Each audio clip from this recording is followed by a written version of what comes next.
I sit here, dear audience, trying to articulate what this conglomeration of stories means. Not only to you, but to yours truly. You see, I am not a man of low intelligence. I mind my literature, and I keep my knowledge of the world around me polished as soon as time allows me. This, however, is a case I cannot wrap my head around. I know there are 5 in particular that are currently in my line of sight. Not necessarily singular people, but not necessarily groups either. And I know one of them is a wholesale, bona fide, cold-blooded, attempted murderer. We begin exactly 4 hours after the incident that took place at the theater on 72nd Street, Friday night at 7:30 p.m. Is there any specific reason why I'm here, detective, in this ugly room, or did you just want a better look at me? Penelope Isaac, star of the show, meant to go on the night of the assault. A real pleasure to work with. Miss Isaac, as you know, there's been an attempted murder. You're here for questioning and we leave when I am done and if you comply. No wonder they put you on a side case. You're not very familiar with warmth, are you? Miss Isaac, where were you on the night of the 13th? Well, considering you're sitting here on the night of the 13th, I have to say my own personal hell. Penelope, this would go by much quicker if you just cooperated. Oh, so we graduated on a first-name basis then. Unlike you, I must seem very personable. Where were you at 7:30? I was getting ready for the show like everyone else. I heard a thud from outside and ran out. I was concerned about the safety of one of my own, detective. Truly worried. I got out there and our director was on the floor. Yeah. What, you don't believe me? Do you have an alibi? Ask Aubrey, she was with me the entire time. Good evening, detective. Well, it's not a good evening, because, you know, but... Audrey Rose, understudy and informal personal assistant to Miss Isaac. Audrey, it's okay. I know what you meant. You're just here for some questions.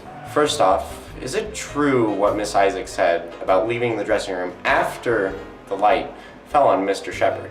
Well, she was in the dressing room when the noise happened, but she didn't necessarily go to the stage after we heard it. There's my tea, Aubrey. Jesus, took you long enough. The show's almost starting. I'm sorry, Penny usually lets me cut in line with him, but... What was... God, if those technicians don't... Stop messing with the pulley system! Jesus! God. Idiots. I work with idiots. Come on, that wasn't the pulley system. Something's wrong. You go. Some of us actually have to prepare for tonight. I left the dressing room then and went to the stage when I saw Mr. Shepard on the floor next to a light with a broken bulb. I do have to tell you that your story was much less dramatic. Thank you. Yeah, much less dramatic got me understudy. Not sure that's a good thing. What condition was Mr. Shepard in when you found him? He was fine. The light missed him by 3 feet. Whoever tried to kill him was a buffoon, or blind, or both. Definitely not worth all this fuss. Mrs. Penny, assistant to Mr. Shepard. Nonetheless, it has proven to be not an accident, and this person could be a potential threat. Aim or not, where were you both when this happened? I was backstage and I'd just spoken to Penelope. She can vouch for me. And I was... And he was across the street at the cafe getting me a coffee. And I can vouch too if... No, that's quite all right, Penny. You both can leave. Thank you for your time.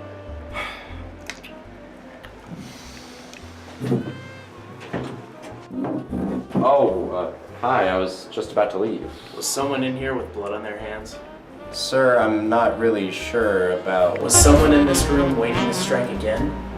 Beware.